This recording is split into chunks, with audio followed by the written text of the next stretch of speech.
வேலூரில் கர்ப்பிணி பெண் ஒருவர் கத்தியால் குத்தப்பட்டிருக்கிறார். இந்நிலையில் கத்தியால் குத்திய அந்த இளைஞர் கைது செய்யப்பட்டிருக்கிறார். இது தொடர்பான முக்கிய செய்தியை நாம் பார்த்து வருகிறோம்.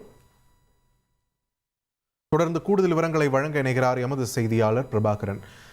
பிரபாகரன், வணக்கம். இந்த சம்பவம் எப்பொழுது, எங்கு நடைபெற்றது? இதன் முழு பின்னணியும் பதிவு பண்ணுங்க.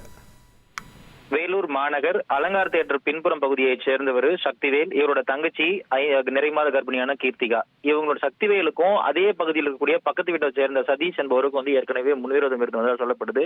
இந்த நிலையில இந்த சம்பவம் பாத்தீங்கன்னா நேற்று இரவு நடந்திருக்கு.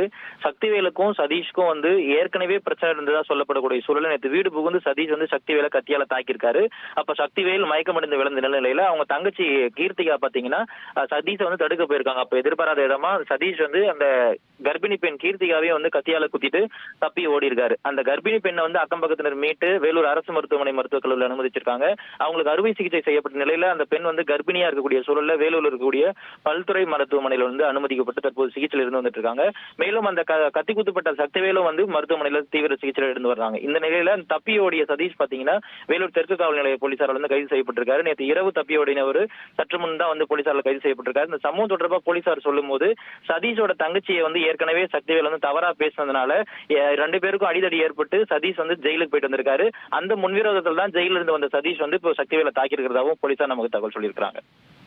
நன்றி பிரபாகரன், உங்கள் விரிவான தகவல்களுக்கு.